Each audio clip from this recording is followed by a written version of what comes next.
Morning, everyone. Let's get started. Honorable Carlos Dominguez, Finance Secretary. Honorable Francis Daquila Jr., Bangko Central Deputy Governor. Dr. Ron Kian, World Bank Senior Economist. Ms. Sheila Labian Realty Group CEO. Ladies and gentlemen, welcome to today's forum, Regroup and Rally, Bouncing Back Better. It also happens to be the theme of the 122nd founding anniversary of the Manila Times, which, as you know, was established this month in 1898. As part of our continuing commemoration of that milestone, we have organized this virtual event to once again focus on important national issues. Arguably, there is no larger issue today than the economy. From the first quarter of the year, the Times has organized economic briefings where we have invited Central Bank Governor, the NED Acting Secretary, and today, the Chief Architect of the government's Economic Recovery Program, Finance Secretary Dominguez. Unlike the previous briefings, today's business forum comes at a time when the government is gaining confidence on reopening the economy. In fact, our past speakers had alluded to this likelihood that the recovery that would start this quarter, when public transportation is expected to resume service. Here we are at that point. People are breathing easier as lockdowns are relaxed further. And contributing to our collective optimism is the fact that positive cases and deaths due to COVID-19 in the Philippines have remained low compared to many other countries in the world. Plus, Filipinos are already counting down to Christmas, as is tradition in this country. Perhaps our speakers will tell us later how the much-awaited recovery in the Philippines is shaping up. Is it a V-shaped recovery, or like a Nike swoosh, or maybe a U with a long trough? That said, we see dark clouds ahead that may complicate our situation. The pandemic is apparently far from over. And in fact, the proverbial second act may just be beginning, as evidenced by the resurgence of cases in the Northern Hemisphere, including the United States and most countries in Europe. We hope to discuss this with our speakers today, the impact of the protracted health threat of the Philippines and on the global economic recovery. Of course, there are other issues on the domestic front. Lawmakers are still working to pass the 2021 national budget on time, even after a continuous row at the House of Representatives.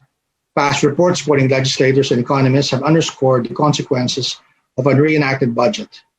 Given the opportunity later, we would like to ask that of our speakers as well. For sure, our audiences have other questions they would like to ask Secretary Dominguez and other speakers. And like you all, we are eager to get started today. Before we do that, allow me to express our appreciation to those who have made this event possible. Thank you to our co-presenters Infinivan, Noe Business Applications, and Vistaland. Thank you also to our sponsors, BDO, Mazars, First Park Homes, and SunTrust, to our special partners, Labian Realty Group, Maybank, and Sante.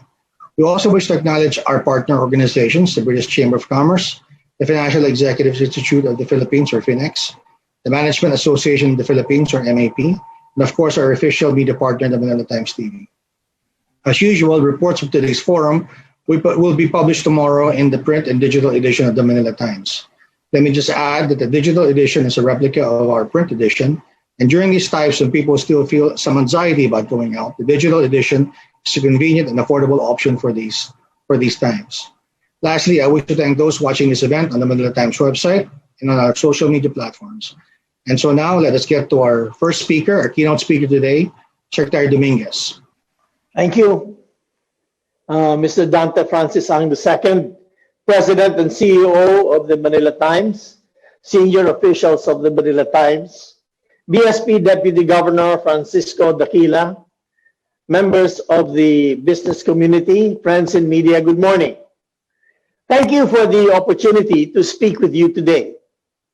Undeniably, the pandemic and the measures to save and protect our communities from COVID-19 have been very costly to the economy. For the entire year, we project our economy to contract by about 6%.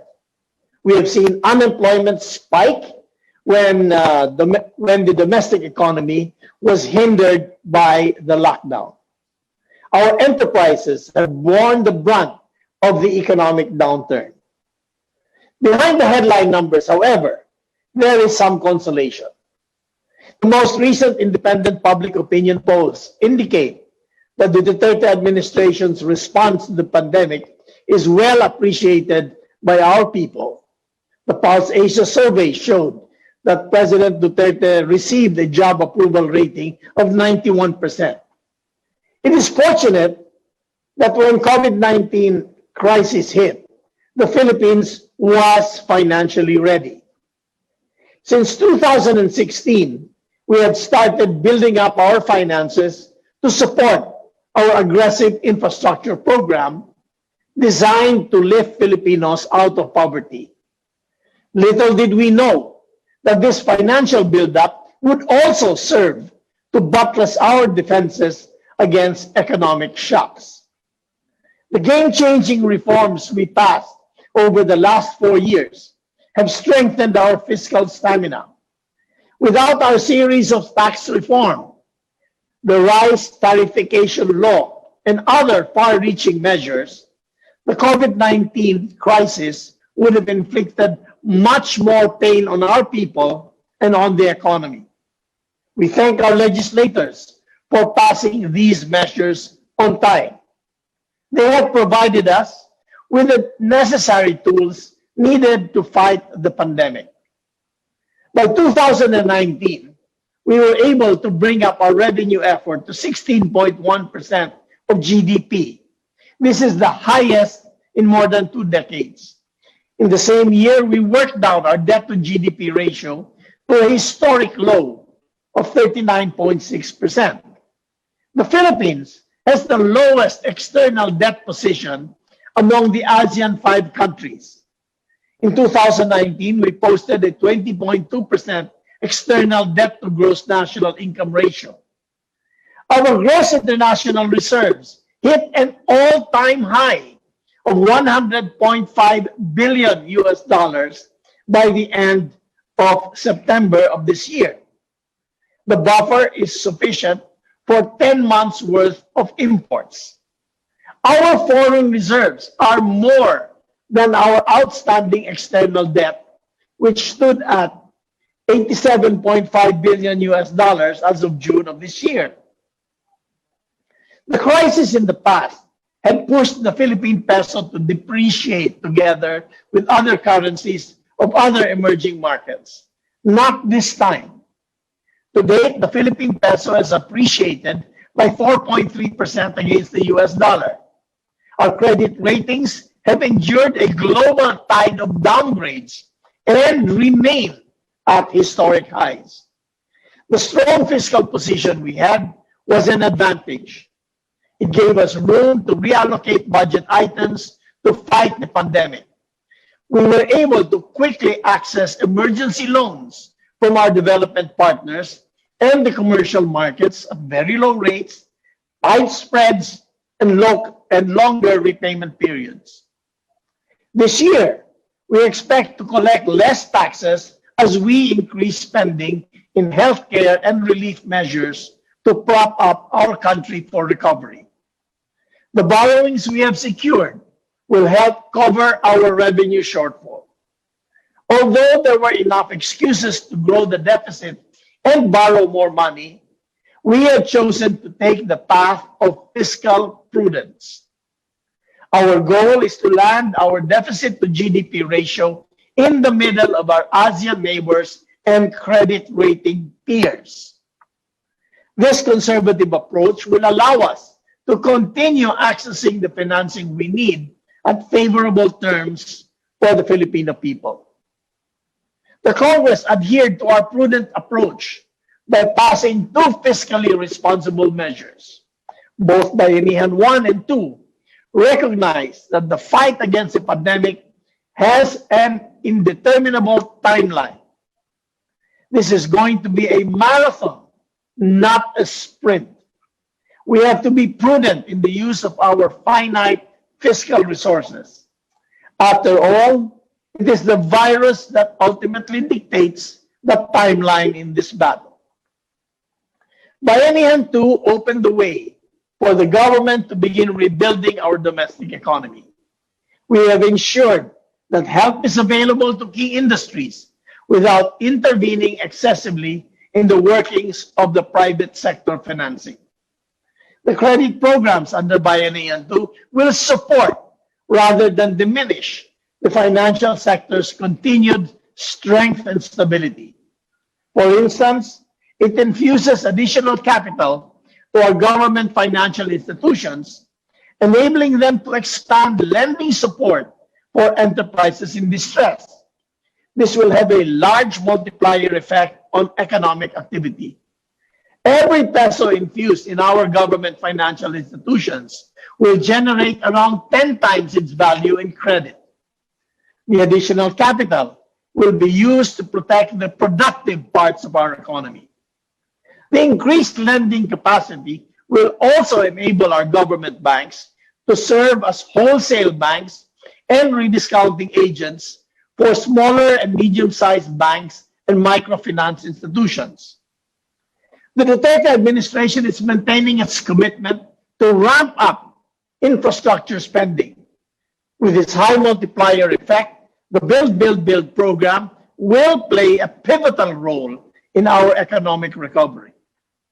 Even as infections continue, it is important to begin the difficult task of rebuilding our economy. We are working closely with our legislators for the urgent passage of key legislative measures. We have ensured that these reforms will allow us to recover in a sustainable and resilient manner. We seek to lower the corporate income tax rate by 5 percentage points immediately and incentivize countryside investments. We aim to mitigate the threat of non-performing assets to our banking system. We want to support strategically important companies facing solvency issues. We also seek to provide greater support to the agriculture sector by increasing credit access to the entire agricultural value chain. The swift passage of our 2021 national budget is also crucial. It will provide us with the tools necessary to rebuild our economy. The Duterte administration's aim is to pursue a safe new normal while we strive for a better normal. We cannot completely lock ourselves up to avoid COVID-19 at the expense of other vital dimensions of our lives.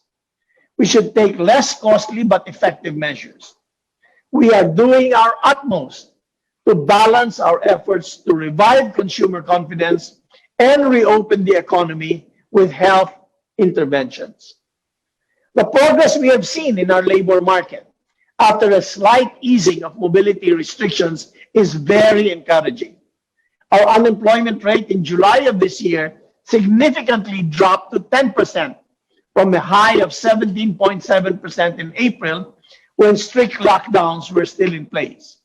The continuous slower contraction in manufacturing production also signals rising economic activities. The value of production index for the month of August continued to drop at a slower annual decline of 13.8% from a high of 40.1% in April. The volume of production index also continues to shrink at a slower annual rate of 9.9% in August compared to a high of 37.6% in April. The combined collections of the Bureau of Customs and the Bureau of Internal Revenue exceeded our revised target for the first 9 months of this year by 8%. These are strong indicators that the economy is starting to recover. While strengthening our health system, we also intend to continue finding more ways to help revive the domestic economy. We are turning this crisis into an opportunity to boost competitiveness of manufacturing and agriculture sectors. We support the rehabilitation of our tourism infrastructure and facilities. We are accelerating digital transformation of our government processes to drastically cut red tape, hasten the delivery of services to the people, and curb corruption. The Department of Finance is also studying how to tax the digital economy better. The regulatory mechanisms should make certain that the shift to the digital economy will expand opportunities for legitimate enterprises. Our regulations should also protect the welfare of consumers. We will continue to maintain a pro-business environment for our enterprises to prosper. The entire global economy is expected to contract by about 4.4% this year. All our recovery efforts will face strong headwinds. By exercising prudence in the managing of our fiscal affairs, we are confident that we will outlast this emergency. Next year, we expect the Philippine economy to post a strong rebound. The challenges are large, but we are determined to build back a better economy that the Filipino people deserve. Thank you. So we move on to our next speaker, ladies and gentlemen, Deputy Governor Daquila. Good morning, Secretary Carlos Dominguez III, Manila Times President Dante Ang II, senior officials of the Manila Times. Good morning to everyone. First, I would like to greet the Manila Times on its 122nd anniversary and to thank the publication for the invitation and the opportunity to share with our stakeholders and the public the rationale between the policy decisions made by the BSP, especially as we emerge from the economic lows of the crisis to a path that is geared towards a sustainable recovery. A key takeaway from my presentation would be that an adequate response to this health crisis entails a whole-of-government approach, and that the BSP's policy actions are carefully calibrated to complement those done by the national government. Now, if I may move to my presentation, and the second slide in particular, my outline starts by sharing with you the different measures that the BSP has implemented as the pandemic unfolded. The crisis affected every one of us, but it is also true that the most vulnerable segment of our society were the ones most adversely impacted. Thus, like many central banks around the world, we acted swiftly and aggressively in order to prevent the health crisis from bringing about more sustained economic damage. Second, I will discuss the impact of the pandemic and of the different measures we have implemented thus far on the domestic economy. Lastly, as we are slowly emerging from the worst impact of the crisis, and as we are implementing measures to make sure that our path to economic recovery remains smooth and sustainable, I will be laying out the potential responses of the BSP, taking into account the consistency of such measures to the fulfillment of our price and financial stability mandates. If I may move then to the next slide. Now, acting timely and aggressively was critical in mitigating the economic fallout of COVID-19. As policymakers, we wanted to prevent the initial economic shock from having a long-lasting damage to the economy.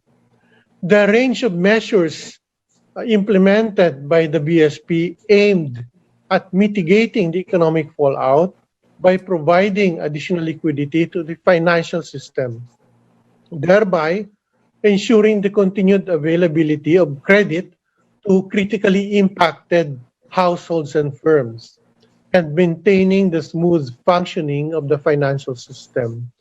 Now, this slide summarizes the key measures undertaken by the BSP, and they range from a reduction of the policy rate by a cumulative 175 basis points. And the policy rate now stands at 2.25%, and this is the lowest on record. This has the impact of reducing the cost of borrowing money. The BSP likewise entered into a repurchase agreement with the national government amounting to 300 billion pesos, which was fully settled in September.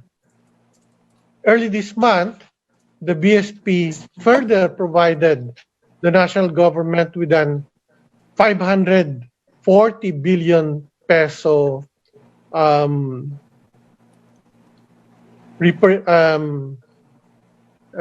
provisional advance, and this will aid in the economic recovery process. The BSP reduced the reserve requirement ratio of universal and commercial banks by 200 basis points to 12%. Again, this is a historic low.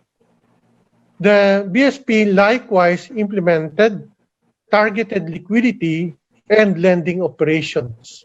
For example, it allowed loans to micro, small, and medium enterprises to be part of banks' compliance with reserve requirements.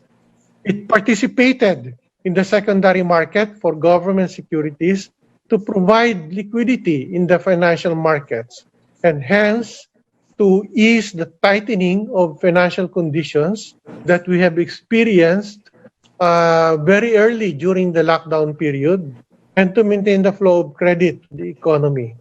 And to likewise reinforce this, we initially reduced the volume offering in the overnight RRP facility. That is the key policy instrument of the BSP.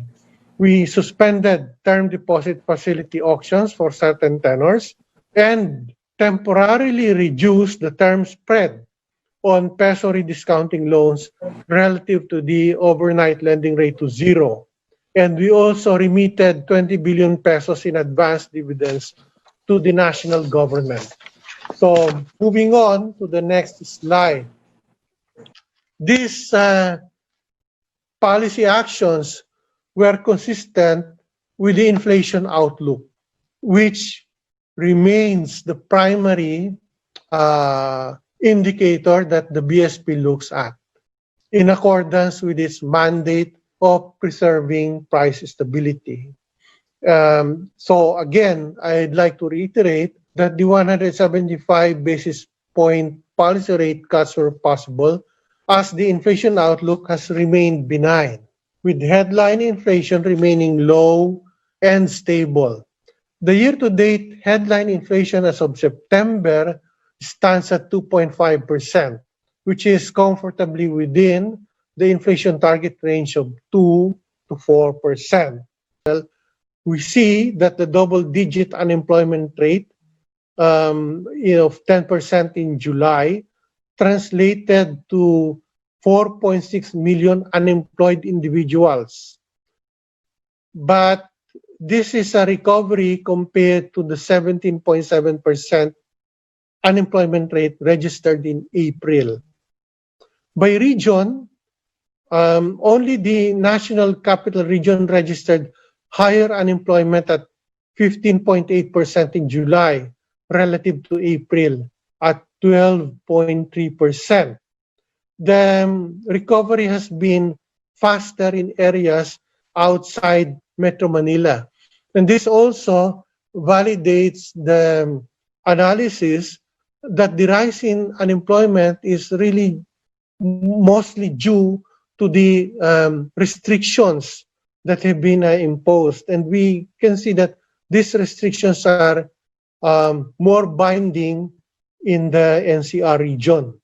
Meanwhile, in the right panel, overseas Filipino cash remittances have risen for the second time in a row, posting a growth of 7.8% to about $2.8 billion in July 2020 from $2.6 billion in July of 2019. The recovery is 2.6% land-based workers' remittances. But this was offset in part by a 9.2% decrease in sea-based workers' remittances.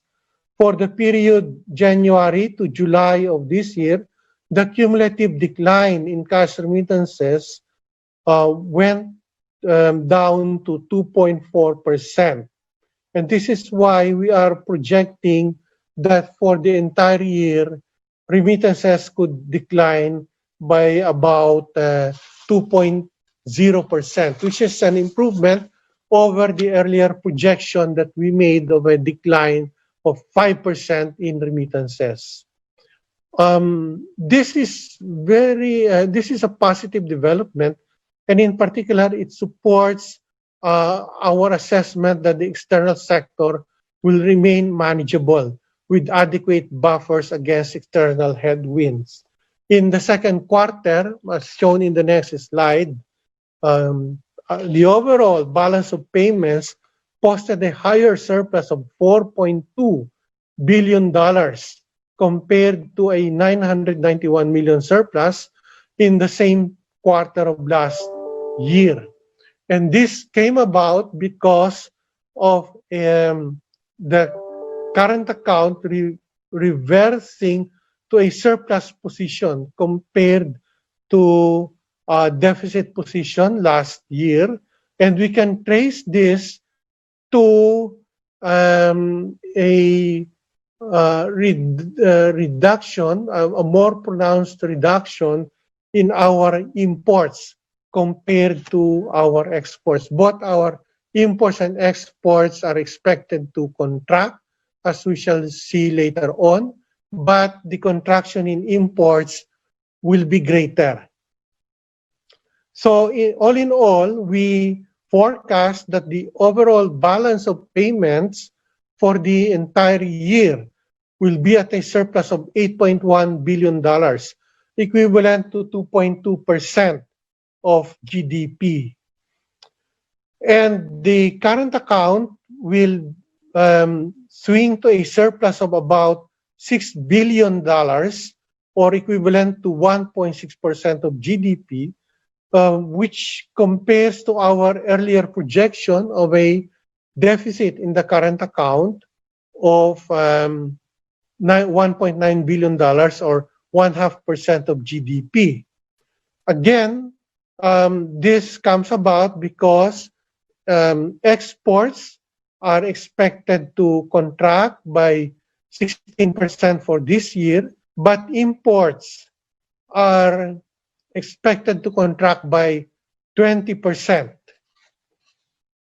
Now, in terms of our external debt levels, our key external debt indicators remain at prudent levels, with the external debt to GDP ratio standing at 23.7%. And this remains one of the lowest compared to our ASEAN neighbors. In the next slide, I look more at in greater detail at the outlook for inflation. We see inflation within target over the policy horizon, but we will be at the lower half of the target band. We will be approaching the midpoint of the target band as we go to longer in the policy horizon. But we note that this is on balance, the projections are have a downside risk because of the possible impact of a disruptive pandemic on global as well as domestic growth prospects.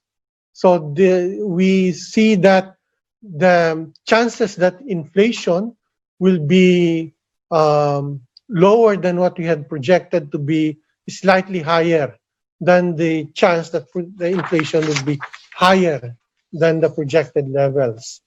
Similar to countries around the world, we continue to see the need for a careful balancing act between opening up the economy to restore lost livelihood while ensuring that minimum health standards remain in place to prevent subsequent waves of infection from overwhelming our healthcare system.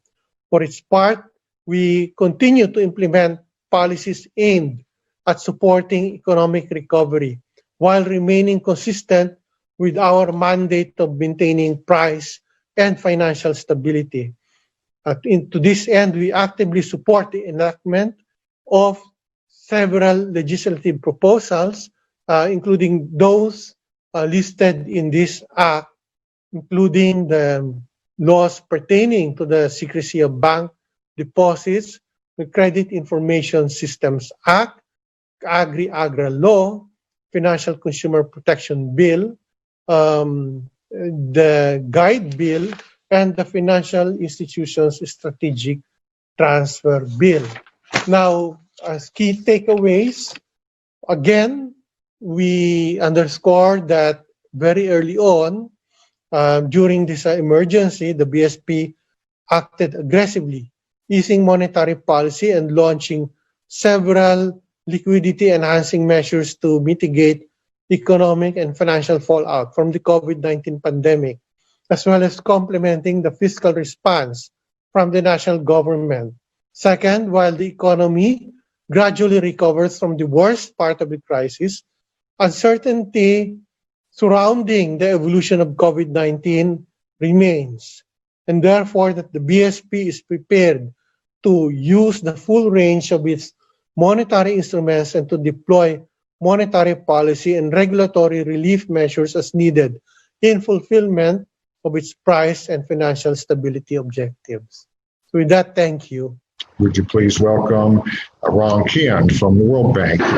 Good morning. Good morning, Ben. Thank you for the introduction. I think someone will put my slide, but thank you so much for inviting me for the Manila Times to have this conversation about how the Philippines can build back better. And Secretary Dominguez and Deputy Governor Francisco have provided us a comprehensive view of the government strategy to overcome the impact of this pandemic, and they show recent developments, so I won't repeat those. But I want to amplify a few points on the global perspective on the impact of the crisis and the world that we are transitioning into, the opportunity to rebuild back better, and the hurdle that we need to overcome altogether. Next, please. So let me first start to show the next slide, please. The scale of this pandemic. We know that devastation caused by the COVID is common by everyone by now, but the extent is still striking when seen in historical perspective. The COVID pandemic shares some similarity with other crises such as wars, macroeconomic management, and international financial crisis. However, this pandemic combined the worst feature of all those crises: simultaneous supply and demand shock, domestic, regional, and global in scope, projected long duration, and a high degree of uncertainty. It has been described as the most adverse peacetime shock in over a century and the largest contraction in the global GDP per capita since World War II. A contraction of 5.6 is expected it's happened in the first half of the year. Next, please. So this is the global context. Now let's move on the East Asia Pacific region. EAP countries are exposed to the world economy through flow of goods, services, labor, and capital. Countries that are more exposed to the global demand are likely to suffer more by sluggish global demand. Relative to other countries, the Philippines' exposure to the world economy is medium in size and diversified among goods, services, and remittances. It is not surprising when you look at the right-hand side, which compared the second quarter GDP performance between the Philippines, Indonesia, Thailand, and Malaysia relative to the government lockdown measures. It's called a stringency index. The Philippines obviously has the highest one because we had 3 months of strict lockdown, while Indonesia, Thailand, and Malaysia has much less stringent index. However, the economic performance of Thailand and Malaysia surprisingly is close to the Philippine context. And this is because of how much more linked they are to the global economy. Next, please. The devastating economic shock led to loss of job and income. The latest World Bank Group projection suggests that the COVID pandemic and the associated economic crisis could push between 70 to 100 million people into extreme poverty. And who are these new poor that were pushed to the poverty during this crisis? They are likely to be living in urban areas because the large scale of economic activity went into halt during the pandemic due to the containment measures. They are likely to work outside of the agriculture. They are likely to have at least some secondary or tertiary education, working as dependent employees, and most likely in manufacturing and construction sectors. These global findings apply to the Philippines too. And these are the share of population that have purchasing power, who demand the bulk of goods and services produced in the economy, who send their children to school, who are the future of human capital of the country. Therefore, lifting them out of poverty will contribute to a faster recovery. In response to the shock, firms have turned to digital solutions to adapt to the new normal. In the Philippines, 42% of firms started using digital platforms such as Facebook, Instagram. 23% have invested in digital solutions, relatively well positioned compared to neighboring countries. However, the digital adoption was not even across sector, with close to 60% of manufacturers and close to 50% of education sector were the top two most enthusiastic new adopter of digital solution, whereas BPO and accounting and legal services firms intensified their use. But retail, food services, agriculture, they didn't adopt as much as the others. And among the slightest obstacle for digital adoption, access to finance is the first, followed by uncertainty on demand and unreliable and expensive internet connection. Next, please. This forced shift to digital solution is not just a bump in the road before things go back to normal, but a fundamental reshuffling of the world that transported us to a new normal.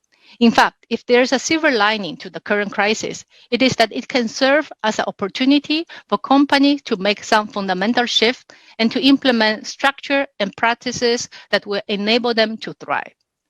There are probably two kinds of attitude among companies adapting to the new acute disruption. Those that are using this time to plan their place for the next new normal, and those that are treading the water, waiting for the world to go back to what it was. It is highly probable that companies that emerge stronger from this crisis are those that innovate through it, using the current crisis as an opportunity to digitally transform their company. Where the Philippines has adopted quickly to the new normal in the last few months, as you see in these two figures, given its low base, it has much room to go faster in terms of adaptation and adoption to ride the wave of the new digital economy era. Next, please. Obviously, there are few barriers to overcome to the growth of the digital technology in the Philippines. We know that internet connection is expensive. The Philippines has one of the most expensive internet in the region. In per capita term, the fixed broadband service is more than 3 times the recommended cost by UN Broadband Commission. Internet speed is also low. Philippine mobile broadband speed is half of the global average. And the 3G, 4G mobile average download speed stand at about half of the regional average. Broadband penetration is also low. The dominant mode of internet connection in the Philippines is 3G technology through mobile phone, which is a slower version of the mobile technology. For the Philippines, the World Bank has identified priority area to accelerate digital transformation. First is the upgrading of the digital infrastructure by encouraging private investment through removal of legal and regulatory constraints in the telecom market. One good example is the approval of the Common Tower policy. Second, promoting digital payment so we can harness market opportunity. The Philippine economy is largely cash-based, as only a third of adults have bank account. Only 5% use bank account or mobile money. 7 out of 10 Filipinos receive wages in cash. To increase use of digital payment, a national ID is needed so it can provide secure identity to facilitate account opening and know your customer procedures. In addition, despite the availability of and awareness of digital payment, many are still unwilling to use them due to perceived risk of digital transaction. So there's a need to create a stronger consumer protection framework that are conducive for the growth of e-commerce and digital payment by building trust between online sellers and consumers. Finally, the government could be one of the pioneers by using digital payment for payment of salary or delivery of social transfer, benefit, and pensions. The third point is on improving the efficiency of the logistics system. E-commerce growth requires logistic firms to rise to the challenge posed by the small parcel deliveries. This is important given that the cost of logistics in the Philippines is among the highest in Asia. Besides cost, the procedure and clearance of import and export goods remain time-consuming in the Philippines at 120 hours versus 56 hours in Vietnam and 50 hours in Thailand. To address this, regulatory requirements should be streamlined and follow international best practices. We recommend continuing to modernize custom processes through automation, including the online filing, processing, and payment. Finally, the most important point is to foster a conducive and competitive business environment that promotes competition and innovation, and cost of starting and conducting business to be low. This is particularly important as many SMEs closed during the pandemic, as they will have less buffer to endure and less access to financing. Moreover, policy needs to be adaptable as new business models arise in ways that are difficult to predict and that can challenge traditional policy framework. Next, please, which is my last slide as well. So I want to finish by saying that this pandemic is an extraordinary shock. Yet there's always a silver lining in any crisis. Digital transformation could be one of them. Going digital helps business, people, and country to become more efficient and competitive. Digital technology enhances coordination and automate process in a way to improve operational efficiency and decrease costs. Digital technology supports business continuity and resilience, and this is very pertinent to the Philippines given the country is prone to natural disasters. Digital technology delivers inclusive growth through information sharing and service delivered to those previously unreached and unserved. All these benefits are possible if digital access is expanded in coverage, faster speed at a lower cost, so everyone can benefit from it. For a fast and successful digital transformation to happen, public and private partnerships are essential. Government provides policy clarity and direction, and to create an enabling environment for business to do what they do the best, seek business opportunity, invest, and innovate. Finally, I'd like to highlight a few things that the World Bank Group is doing to support the government in recovery from this crisis. We provide financial loans to the government through various projects or through budget support, but we also provide a lot of technical assistance in the area of the national ID, digital payment system, social protection delivery system, the tax reform program, disaster risk management and financing, ease of doing business, digitalization of custom procedure, among others. And more recently, I think it was last week, it was announced that the government and the World Bank Group will also provide financing for vaccine purchase and implementation. Thank you. I'll be sharing with you an update about the property market. Quickly give everyone what's going on in the office market, the residential market. Pleasant surprise there, a lot of good news. Even Secretary Dominguez earlier mentioned about an increase in the price index, and the warehousing, the logistics market brought about by the increase in the e-commerce. Everyone's going digital right now, and somehow that's the brightest spot in the real estate market. So let me start by sharing my first slide. Again, looking at the top 10 countries affected by COVID-19. So you'll see that 9 out of 10 countries, they're all they will all suffer a negative effect, no? Economically, they will feel the heat of the COVID-19. And only India is the one that's saying it's still a positive. India has a very big BPO industry. It's around 150 billion US dollars and counting. The Philippines is just around 28, 29 billion dollars. So a lot of room for growth there. Now, going closer to home here in Asia, this is a range based on the number of cases per million. And in terms of decline, Thailand is the one that is expected to post the highest decline in their GDP, followed by us here in the Philippines and then Singapore. Now, this whole thing as a world, the whole world's economy is expected to have a 5% drop in their GDP. And this has resulted to a global pandemic. And we're experiencing this recession, global recession right now here in the Philippines. Now, when you look at the Philippine economy, I always say that we have a very resilient economy. The same with the real estate industry, because no matter what happens in the economy, from the Asian financial crisis to the global financial crisis and all the natural calamities, disaster that we have experienced in the past, we are always able to bounce back. The two steepest decline in GDP, we saw that during the Asian financial crisis, and then recently in 2008, the global financial crisis. Today, we have COVID-19, and it's a combination of both the health crisis and the economic crisis. And COVID-19 is more lethal and more contagious than SARS. Definitely, we've seen the biggest drop in our GDP. But the good news is, I always look at the bright spot, the good news. We've been 7 months from the time that we have experienced the lockdown. So far, we've learned how to live with the virus.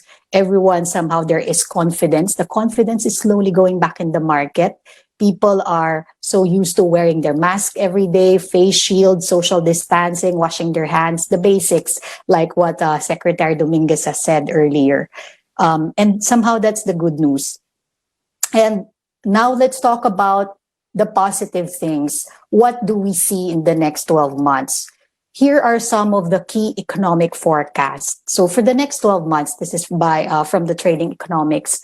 I'm very optimistic, but at the same time realistic. And so we look at different key economic indicators also that will support how we see, how we feel, what's happening in the market at the moment. So GDP. They're saying that in the next 12 months, we will be able to recover and go back to the 5-7% level. And the employment rate as well will go up back to the 90s. The OFW remittances, as our Bangko Sentral ng Pilipinas governor has shared, it has already recovered. And we've seen an increase last July. And in the next 12 months, it is expected to grow. The Philippine Stock Exchange, the stock market also has already rebounded. And that's good because that means there is already confidence in the market. The business confidence is there and people are somehow ready to rebound, right? To bounce back again. Now, in the real estate market, we also look at several indicators. And us in the Lubian Realty Group, we look at these economic, real estate indicators. The first one is the GDP from construction. And if you'll notice, it is expected to increase also in the next 12 months. The building permits, we'll look at that. Obviously, during the lockdown, it went down because no one can go out, no one can start construction. But it is expected to grow. There's build project left and right. And a lot of developers are also thinking of doing several projects outside Metro Manila. This township mixed-use project, which later on I'll be discussing. And then the real estate interest loans, the Bangko Sentral ng Pilipinas is obviously supporting this. Real estate loans coming from the residential market and the commercial market. The BSP's interest rate is very low. And the government also, the BSP, has also increased the real estate loan ceilings for the bank. So from 20%, it's now up to 25%. And that 5% is will translate to about 1.2 trillion pesos. So that's a lot of money. So if one grade A building is around 10 billion, so imagine that 1.2 trillion pesos that will be out in the market can easily build what 100 grade A buildings. So, and that is directed to the real estate market, and that's good news for us. Now, going deeply, talking about the office market, very close to my heart. And I always say that it's one of the best barometers of a growing economy because, of course, once the office spaces are out there and built and taken, then that means there's job in the market. And when, of course, there's jobs out there, Filipinos will have the money to purchase, to buy, to fuel the market from restaurants to retail shop to, of course, buying their own condo or their own house and lot. The office market as we speak today is not very healthy, obviously, because everyone's working from home and the government has implemented the social distancing. But when you look at the office rental, a lot of people are asking, Sheila, what's happening there? Are we going to see a decline in the office rental rates? And the obvious answer, of course, is yes. So looking at our history in the real estate market, we've seen a decline during the Asian financial crisis. Rental has dipped by 10%. And then during the global financial crisis also, which is the most recent one, the one that I have experienced, of course, it's just how many years ago. And during that time, we've seen a decline at around 30%, 30% decline from the previous rental rate across Metro Manila. This is where the next 5 years, another 3 million square meters of office space will enter the market, and they'll be coming from Makati, Pasig, and Quezon City. Many developers are doing mixed-use office, condo, residential project in one area in all these parts of town. Vacancy rate right now is at still single digit, 6.4%. Average rent across Metro Manila is at about 1,200 pesos per square, and more than half of the supply this year were already taken, signed, lease, pre-committed. However, this 6.4% will definitely increase. You've probably have read the news and many talks about the Chinese gaming industry, the Pogo industry exiting the Philippines and getting many offices vacant. So easily this vacancy rate can double in the next quarter. And that's why our hope is that we will be able to support the outsourcing industry, the BPO industry, and that the current government will be able to support all the things that they need, whether from the tax, the incentives, etc. And the current government is actually promoting out of town countryside development. So this is the demand, and the demand driver right now will still be coming from the traditional office takers and, of course, the BPO, the outsourcing industry. Now, if we go provincial, this is the current thrust also of our government to increase urbanization outside the metro and, of course, bring jobs also in the provincial part of the Philippines. And township locations, we have more than 60% of that outside Metro Manila, less than 40% inside the metro. And this is this is good. This is somehow to pandemic-proof the operation. So you live, work, and play in one area. Everything is walking distance, and all the things that you need can be accessible or can be accessed easily. This is also the next wave cities, and the outsourcing industry have identified some provincial locations from Baguio all the way down to Dumaguete, Cagayan de Oro. And the private sectors also will be supporting this by providing the infrastructure that a BPO would need. So the telecoms, the internet, buildings, lodging, hotels, etc. And we have so many things to do. Of course, the internet infrastructure of the country still need to be, we need to improve that to also increase our global competitiveness. And of course, to attract a lot of other global companies to outsource and put their operation here in the Philippines. This is the vacancy rate in the provincial area. It's double digit right now, but the rental rate is half of what you'll get inside the metro. And the residential market outlook, one of the, well, surprising thing in this pandemic, because a lot of people said there will be a decline there. But contrary to that, we have seen actually an increase in demand. And from here, you'll notice that the high-end portion has increased in the next 3 years. 60% more in terms of high-end condominium will be supplied in the market. Still, bulk of the developers in the country, they are addressing the need of the OFWs and the BPO workers. Bulk of the existing condominiums are in the 1.5 to 7 million range. And in the next 3 years as well, bulk of the supply are still within that range. Now, this is from the Bangko Sentral ng Pilipinas. And what's interesting here is that second quarter, they have seen an uptick. This is the residential real estate price index. And there was an increase in terms of price, and those increases came from the single detached houses and the condominium unit. And again, simply because during the lockdown and up to this time, a lot of us are spending more time at home. Almost, well, everyone, 50% are working from home, and the kids are doing online schooling. So there is a bigger demand now for house and lot, or a bigger condominium for those who can afford a new condominium wherein they have a bigger space, more natural light, open, air, and more facilities for them to enjoy. And that's why we share the same, forecast of the trading economics, that the next 12 months, there will be an increase in the average housing construction cost. That's because of the need of the Filipinos for a more, higher value, better type of housing or condominium.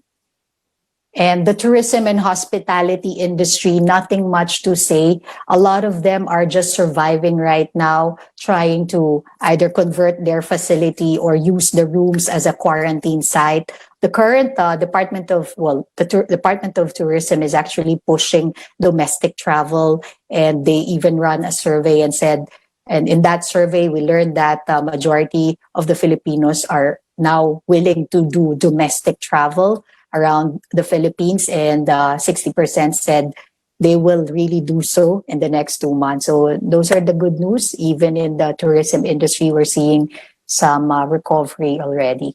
And the logistics market, I'm saving the best for last because this is the best part of the real estate market right now. It's a thriving industry, and the forecast is almost 9% growth every year for the next 5 years. It's projected to be a 1 trillion market by 2023. And we feel that in our business right now, we're very busy assisting many of our clients in the warehousing logistics market. And they're growing not just here in Metro Manila, but nearby town. And with that, if you want to know more about what's happening in the real estate market, you may follow us online, check our website. And this is the team. Always happy to help you 24/7, 365 days of the year. So with that, thank you. And back to you, Clink, and then. Once again, thank you, and good day to everyone.